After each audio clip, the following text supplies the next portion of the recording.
Here's what it's like being a teacher in the United States right now. Today I wrote on the board 2 steps.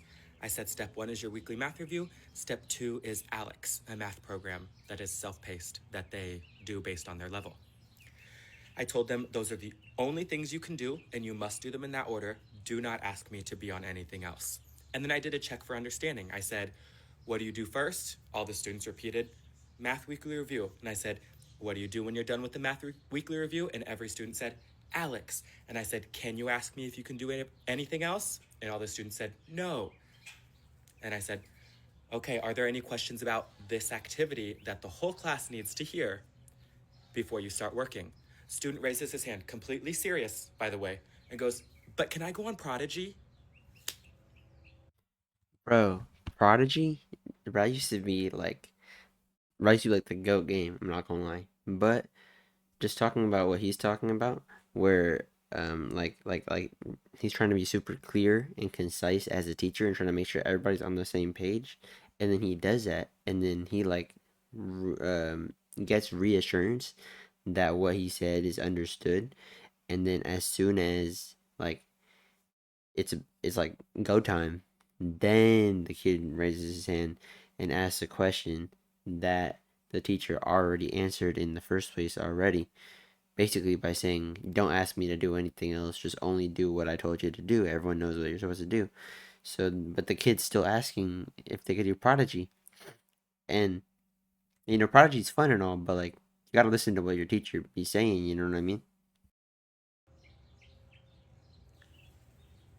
This is why, when I tell you teacher clarity is a problem, but it's not my problem. I was extremely clear. Step I 1 and agree, he step was 2 are very written clear. on the board.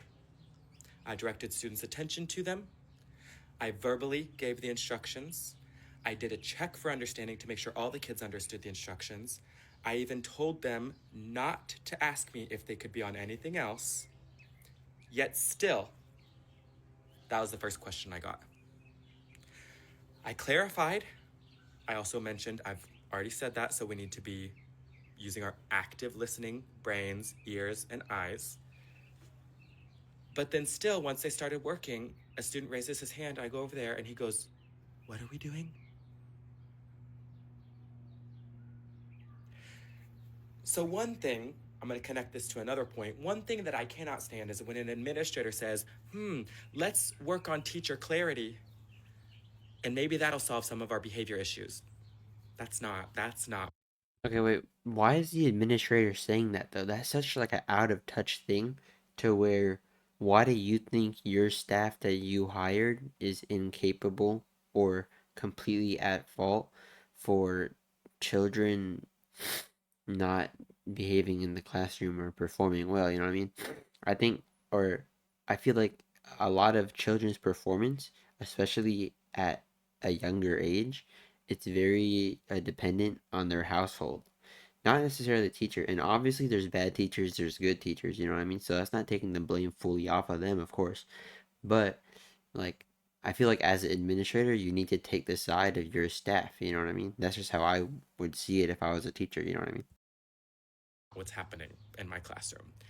And if you're an administrator and you have not taught since before COVID, go back to the classroom, spend a year teaching now, and then become an administrator again because you don't I do know. think that like everything in the classroom is completely different now. So there's obviously a separation in what they think is going on in class versus what's actually going on in class. Because I talk with my other teachers right now, because I'm in high school, and they talk about how after COVID, everything was completely different, like like crazy different. And you know what I mean? It's like to me, it's like I don't really notice it. You know what I mean?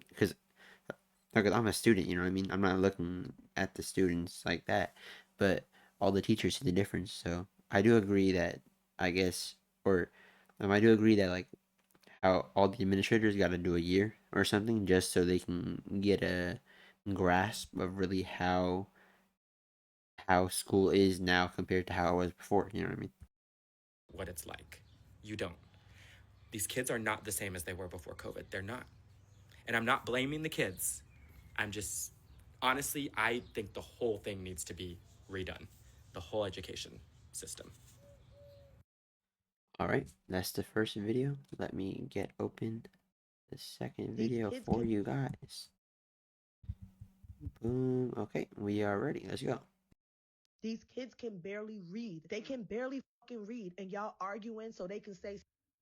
Can confirm, as someone who just started substitute teaching, I can confirm that everything that the lady said in the TikTok I just stitched is very true. These kids cannot read. My first substitute assignment, I subbed in for a middle school English teacher. She left a packet of work for her students to complete in her absence. She left instructions for me to follow, and I looked over the packet.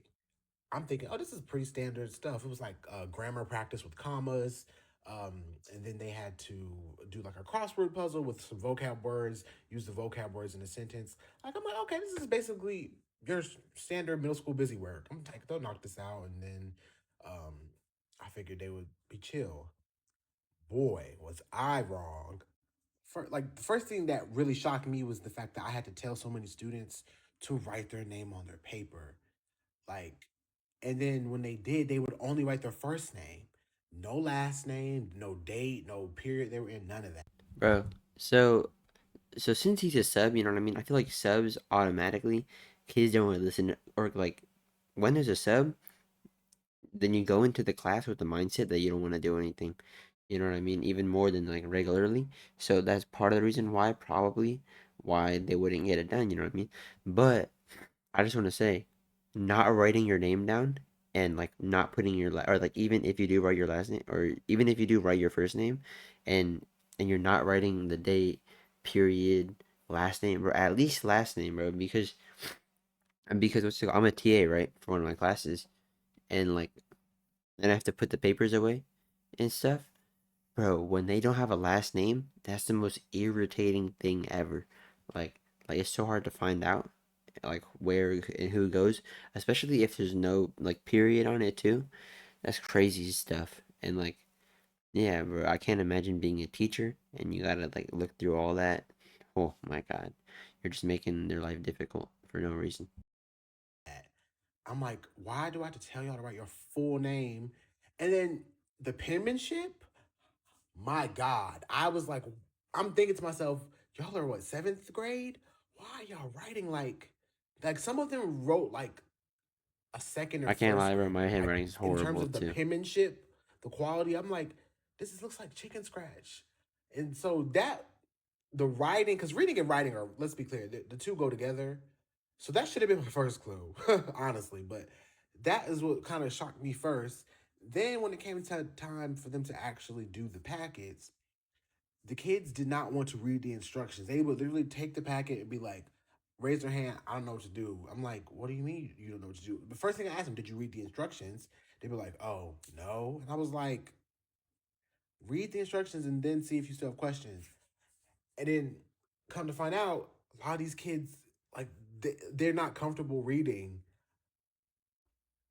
By day 2 of my second assignment, um, it had become abundantly clear to me America has a problem, and it's that these kids can't read. Like young Gen Z and these Gen Alpha babies, yeah, they can't read. They cannot read. And like another thing that shocked me was how low their vocabulary was and like their word recognition. They did not know how to recognize or pronounce certain words. I had some student ask me how to pronounce the word abbreviation and then ask me what that meant. One girl didn't know what segregated meant. So I was just like, y'all are like 12, 13 and don't know what segregated means, don't know what an abbreviation is. I was just really, really shocked that these kids. My theory is COVID. I blame COVID and George Bush because that motherfucker left a lot of kids behind. And COVID, I felt like there was a gap with everyone having to be remote, but it was just crazy to actually see in real time. Like, yeah, these kids can't read. Yeah, like being or like COVID messed everybody up, bro. I'm telling you. And for me, I was in fifth grade during COVID, and I think like my grade and like maybe the grade below me, we were like the last grades that were like kind of educated enough in like how learning was before to be able to like be kind of fine. But like being in like kindergarten and you got to do online schoolwork and everything like that, that really messes you up. You know what I mean? That takes away from like the core learning that you get and everything like that. So yeah, that sucks, especially being younger and stuff. But let me know in the comments what you guys think. This is a crazy issue, so just let me know what you guys think. Peace out.